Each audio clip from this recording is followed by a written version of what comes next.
Hello everyone. তো গতানুগতিক জগদ্ধাত্রী পুজোর যে ভ্লগ আমি আপলোড করছিলাম সেখান থেকে একটু বিরতি নিয়ে চলে এলাম কার্তিক পুজোতে। আমাদের বাড়িতে ছিল এটা দ্বিতীয় বছরের কার্তিক পুজো, তাই দুজন মিলে বেরিয়ে পড়েছিলাম হচ্ছে কার্তিক ঠাকুর কিনতে।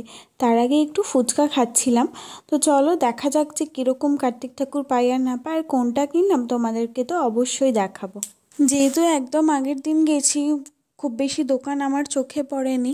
প্রথমে এই যে দোকানটাতে গিয়েছিলাম সেখানে সব ঠাকুরগুলো প্রায় বেশ বড় বড় ছিল, তাই কিছু ভালো লাগছিল না, ছোট ঠাকুর অতটা পছন্দ হয়নি। তো দ্বিতীয় দোকানে এসে এই ঠাকুরটা বেশ পছন্দ হয়, তো আমরা এইটাই নিয়েছিলাম।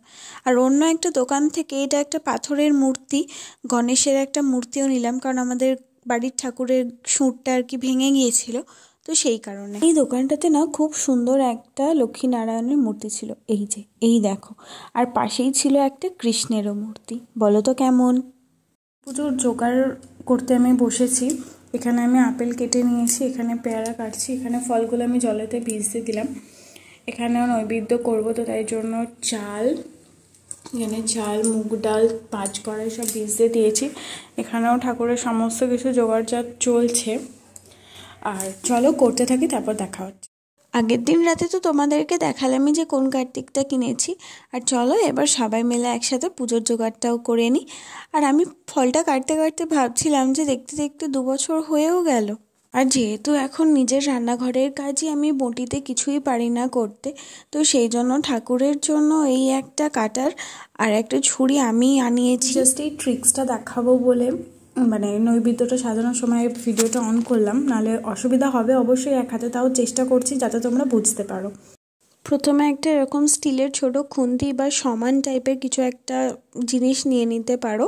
তো খুন্তির মুখটা যেহেতু সমান তাই জন্য এটাতে সুবিধা হয়। তো এইভাবে চালটাকে সাইড করতে থাকবে, দেখবে আস্তে আস্তে একটা সুন্দর ফিনিশিং তোমরা অ্যাচিভ করতে পারবে। আর অবশ্যই চালটাকে কিন্তু ভিজিয়ে নিতে হবে নৈবেদ্য সাজানোর আগে। এভাবে সাজালে তোমরা একদম নিট অ্যান্ড ক্লিন একটা পাবে, উইথাউট এনি মেস।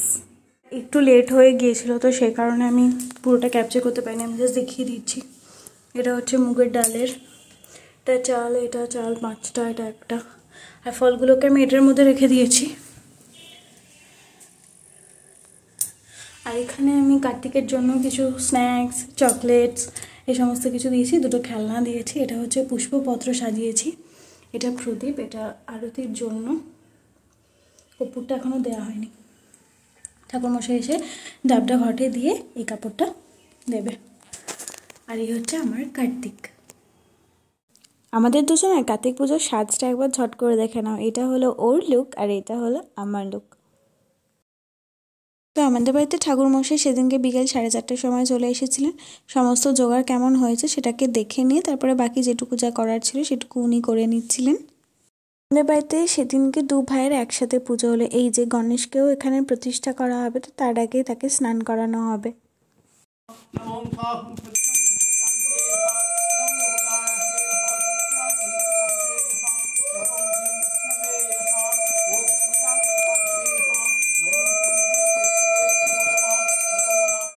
গণেশের ওই স্নান করানোটা দেখতে এত ভালো লাগছিল যে বাকিটা আমি ক্যাপচার করতে একেবারেই ভুলে গিয়েছিলাম। তো তারপরে তো আমাদের পুজো শুরু হয়ে গিয়েছিল। আর আমার এই পুজোতে বসতে না খুবই ভালো লাগে। তখন মানে এই যে আমরা উপোস করে থাকি পুজোর সময়টাতে, সেটা মানে আমার একদমই মনে হয় না যে আমরা জোর করে উপোস করে সেটাকে পালন করছি বা কিছু। আমার এই জিনিসটা একদমই ফিল হয় না।